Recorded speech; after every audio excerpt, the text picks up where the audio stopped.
Allahu Ekber. Allahu Ekber. Allahu Ekber. Esselamu Aleyküm ve Rahmetullah. Esselamu Aleyküm ve Rahmetullah.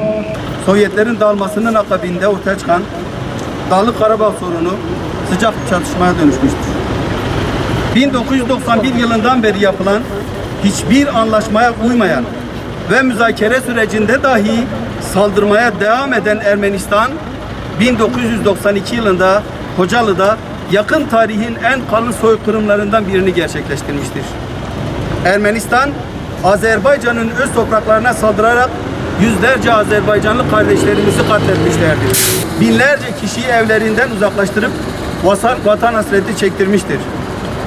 30 yıl önce yaşanan acılar hala tazeliğini korumaktadır.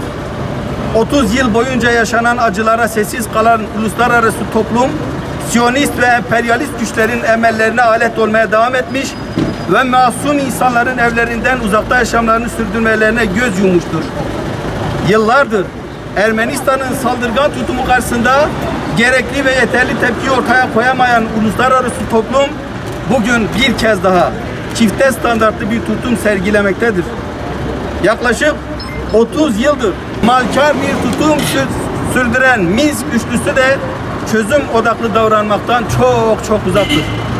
Zalim ve işgalci Ermenistan, Azerbaycan'ın sivil yerleşim yerlerine saldırarak masum Azeri kardeşlerimizi çoluk çocuk demeden şehit etmektedir. Bu hain saldırılar barış ahlakından uzak olan Ermenistan'ın savaş ahlakından da yoksul olduğunu göstermektedir. Bu saldırılar karşısında Azerbaycan devleti ve milletinin haklı davasının yanlarında olduğumuzu tekrardan bildirmek istiyoruz.